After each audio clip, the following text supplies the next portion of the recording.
Thank you for joining me in this video recording of effective communication for career starters. So I'll start this by saying that the work you do and how you communicate the work you do are equally important.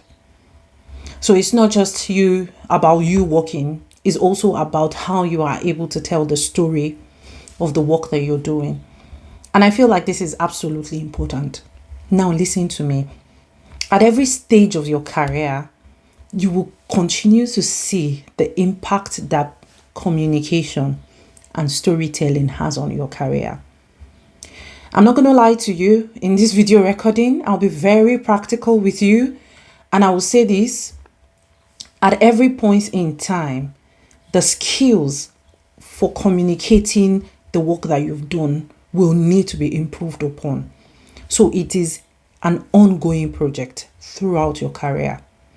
And the need for communication is really key. And for you to know how to communicate, to discuss the work that you've done, and to communicate and to talk about the things that you're working on in such a way that it aligns with what whoever you're communicating with expects is very important. So all I'm saying is this. Depending on who you're trying to get a message across to, the needs are different. So as a career starter, you would soon realize that discussing a project sort of outcome with your immediate boss and the needs from that particular meeting may be different from communicating that same sort of outcome with maybe a client, and may be different for different stakeholders. So you would need to learn how to communicate effectively through storytelling. Now, there are a couple of tips that I've prepared to discuss with you that would help you understand what you should be doing. Now, as a career starter, a lot may not be required of you just yet. So you may just be expected to be normal, like just do your work. Maybe most times you may not even be expected to defend the work you've done so much. But one thing I'll say to you right before I dive into those tips is this. If you don't understand what you're working on, maybe you should not be working on it. So it is important that you are asking a lot of questions such that if someone comes to you and asks you why you're doing that work or what is the purpose of that work, you are able to say the story around the work that you're doing. Now, for you to communicate the outcome of your work or whatever it is, even it is not only just the outcome of your work. For you to be able to communicate effectively in a workplace, you need to be an absolute great listener. Now, when we talk about communication, a lot of people think about just talking. That's not what we are about. Because most of communication that happens in a workplace and outside of the workplace, most of them are driven by even body language. So I need you to understand that you need to be a fantastic listener. So when you are in a meeting or when you are just talking with people, listen to them. People will drop cues and people will practically tell you what they expect. It also happens to people who go for interviews. I remember chatting to one of my bosses. He does a lot of interviewing. So I asked him, what is the major issue you've seen with interviewees? And he said to me, they don't listen.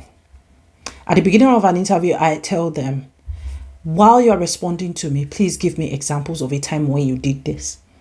Now, because the person did not listen to his instruction, so you're there, you just like, let's get started with this interview and let's end it. You're not listening to what he's saying. When you listen to people, sometimes you get from most times even, you get from what they are saying, what they want from you. So for instance, my boss asks me, have you considered this and this and this in your project plan? Now, what he is asking me is, if I have done it, I should say, yes, I have done it, and probably give him a summary of what I have done, right? But if I was not listening to him, I would totally ignore all of those 3 things he has said that as he has asked me to consider, and I'll start talking about the things I have considered, which is obviously different from what he has considered. So you will not learn people's perspective and the answers they want to hear. So you need to be an extremely good listener. Everywhere you go to, make sure you're listening. And you're not just listening so that you can respond. You're listening because you want to understand what they want to hear. And your response is just going to be targeted at what they want to hear. And you're going to be able to score good points from there. Listen, if you're in a very fast-paced, pressured, highly pressured environment, you would obviously be tempted to use big languages just because everybody is using those complex languages. Don't do it. You don't need it. Why are you trying to impress? You're a career starter. In fact, ask people to explain things to you as though they were explaining to a 5-year-old. And when you are explaining things to others, explain to them as though you are explaining to 5-year-olds. I mean, if you're working on something that you cannot explain to a 5-year-old, it means you don't know what it is. Okay? So use clear language, simple English. Don't be tempted to use big grammar. Let me tell you something. Because you're a career starter, yeah, some of those big languages you're using are not even correct. And so if you're talking to a more experienced professional who is probably your boss's boss, or they can see through you that you're just trying to impress them and you're doing it the wrong way. So make sure you use very clear English language. Okay? Now, be confident. See, I know it may feel like, depending on where you are and depending on who you're talking to, sometimes what people will tend to think that you are more intelligent than you are truly just because you're confident. The way I'm making this video, don't you think I know everything about effective communication? But I don't. I don't know everything about it. At my level, I'm still struggling with some of the conversations I need to be having with different stakeholders. At my level, yes. So because of the way I'm talking, you feel like, oh, she knows everything. Of course, she does not know everything. But it's just the way you present everywhere you get to. When you're talking to people, you show confidence and you're assertive. And then let me tell you, sometimes you're not sure of what you're saying, but you keep talking the rubbish. Sometimes you're not sure, but you don't have to let that uncertainty, the fact that you don't know all the answers, show on your face. You see that small one that you know, be confident. So I have seen situations where people will be in a meeting, the way they communicate, the way they talk, people with maybe their boss or whoever they are talking to would then tell them to go and confirm just because why you stuttered. Because you're like, Meanwhile, maybe what you're trying to present is the right thing and should just be signed off and then you move on. But they will send you back to go and confirm just because of the way you presented it or the way you said it. So always show confidence. Okay?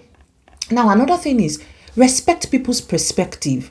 When people are talking, yes, you have your own perspective of things. It makes sense that you have your own perspective of things. And that's absolutely fine. But show empathy. Know that people have experienced things you may not particularly have experienced. So show empathy. Show that you can also be in other people's shoes. So put yourself in other people's shoes. Show empathy. Listen to them and validate them. Someone comes to you and say, I don't feel so good. This is how I feel. I feel like I've had back-to-back meetings today and all that, and I'm tired, and you're like, oh, that's how it is for all of us. That's not showing empathy. That's actually being rude. So you should be able to say things like, I cannot imagine what you have been through. You begin to say, so how do you feel right now? Don't you think you can ask them questions as to how they can manage it better from next time? Maybe there are other things they can put into their schedule to just or maybe just validate them and say, I don't want to be in that show. You look very stressed and tired. And that's all. You don't need to say anything more. So validating people rather than correcting them may make more sense. Okay? Now, you have to be emotionally intelligent. I know sometimes it cannot be taught. And sometimes it can be taught. I don't know. But maybe just because I'm from a Nigerian home, verbal Non-verbal cues are huge. And I know for most of people watching these videos, you can relate. Like when your mom gives you that kind of eye, you know what she's saying. In the workplace is the same. Yeah. So you must look around, read the room. That's it. Read the room. Sometimes people just want you to keep quiet. Like, or people are just tired. Sometimes you don't need to say anything. Just read the room. Read the facial expression of the person you're communicating with. Look at them in the eye. If they feel like they will not be listening to anything you're saying, there's no point talking too much. There's no point, giving them a lot of stress by you continuing to talk. So read the room. Also, be careful when people, especially in a work environment where you've got a boss that is trying to tell you that you didn't do something well. This one is really major and is really key. When people tell you you did not do something well, maybe you did not do it well. Even though you did it well, sometimes you just take it from there. It's not the time to argue when people give you feedback in a conversation. So you're having like a review conversation. You're having a conversation, maybe a project did not go the way it should go. And of course, so for instance, personally, I was in a meeting a while back where I clearly made a mistake in that meeting, and I was called into a room where my immediate boss was chatting to me as to why did it go that way. Now, it's chatting to me, it was not chatting to me to like say, oh, you're not performing, or no. It was just, it wanted to understand my perspective. So in that communication, it was for me to own up to the things I did well and the things I didn't do well. And more so the things I didn't do well. Because I mean, if you already did something well, why should you be talking about the things you already did well? So it means you've had that, like you have a hold of that. So concentrate on the things. So when people are telling you things you didn't do well, they're not saying it to you just because they want you to feel bad. It's because they've identified a point of development for you, and that's what it is. And if you really want to develop, you must listen. And in those conversations, be careful of your body language, because your body language is going to give you away. So be careful, pay attention, accept it if it's true, accept immediately, and say you're going to work on it. Okay. Now, when you're communication is not one way. Some people are one-way traffic. Email. See, communication is not one way. And you should know, obviously, that there are different ways to communicate. So there are some people that it's just easy to pick up the phone and talk to them. So pick up the phone and talk to them. Especially, I mean, why would you send everything via? Some people don't even read emails. Some people just emailing me, text. Change it. Look at what the person you're trying to communicate with, what do they like? There was a time when I needed to communicate something to one of my bosses, and I felt like if I wrote it, it may sound somehow. Because when I write things, I try to read it again. It sounded somehow. Maybe it's just me, but it sounded somehow. So I'm like, I don't think this is a text something, or it's not a chat something. So I picked up the phone and I called. And I explained so I was able to give the perspective, the context. Because sometimes if you're using just one way of communication, you will lose context. And people may even think you're rude because of the way you sent the email. Because sometimes I feel like people read emails, when I send emails or when I send a chat, I feel like someone has even said to me, I read this chat in like as though you were talking to me. So sometimes it's just good to pick up the phone and call. So you'll be able to set the context, you'll be able to, all of those things, you'll be able to, do it right. Okay, there are different communication styles, and you should know them, and you should read the room, and you should use the best way your message will be taken. Now, use visual aids is important. So you are in a meeting, especially remote meetings, you need to use visual aids. So for instance, you're trying to explain to a team, for instance, how far you've gone with a particular work, and you are just explaining with your mouth. No, don't do that. You can share your screen. No matter the meeting you go to, if you are going to be the one presenting at that meeting, try to have, even if it's a Word document where you've written the things you want to present, do it. It will shock you. Do it. Like personally, I don't go into like big meetings with my boss's boss without putting something down like that I want to run through. It may not be fancy. In fact, there's no need. I don't waste my time on fancy. Just a simple spreadsheet, simple Excel document, whatever, that as I've shared it, as we're talking about it, I can be updating. People kind of have this, they are more drawn to you when they can see what you're saying. Okay, so try to make that a possibility. All right, every time you're communicating, if you can make it a possibility, if you're in a meeting, if you can quickly put up a graph, quickly put up a chart, put talking points together, that kind of thing. Put it together. Prepare for every meeting, especially with your bosses. Prepare for meetings with them.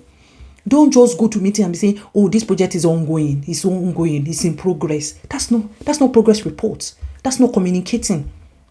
Okay. Now, listen. People may come to you and say to you that your communication needs work. Yes, people can come to you and say to you that your communication needs work. In that moment, work on it because your communication needs work. I've had that kind of feedback before personally, that already you are too direct.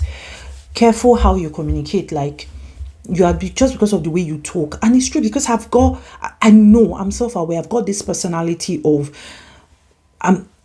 it just stems from the place of passion. And of course, I'm Nigerian. What do you think? I feel like some people may have even misunderstood me. Sometimes when I'm talking with passion, people be like, is she our boss? So take correction when people come to you and say, so I've got that kind of feedback before to say, you're quite direct. And I'm like, okay, I know. And this is real feedback. And it's different from being confident. You can be confident without being on people's faces. Yes. Without making them feel uncomfortable. So when you're communicating as though you want to slap them, there's a problem. So the other sort of video I want to do, or I could have done it with this, but I need to go now, is how you communicate the progress of your work, basically. So I'll do that in another video so that this video doesn't get overly long. But I hope you gained one or two things from this video. And another thing I just need you to put in mind is communication is practice. So look at how other people around you who are high performers, look at how they are communicating their work and learn from them. Like, you must be purposeful. You must be like, you must be very purposeful. Don't just appear and talk. Look at the other people. How are they talking? How are they communicating their work? How are they doing things? In fact, ask them. If you don't know or you cannot really observe it, ask them and they will share with you. I hope this was very helpful. Thank you so much. I'll see you in the next recording.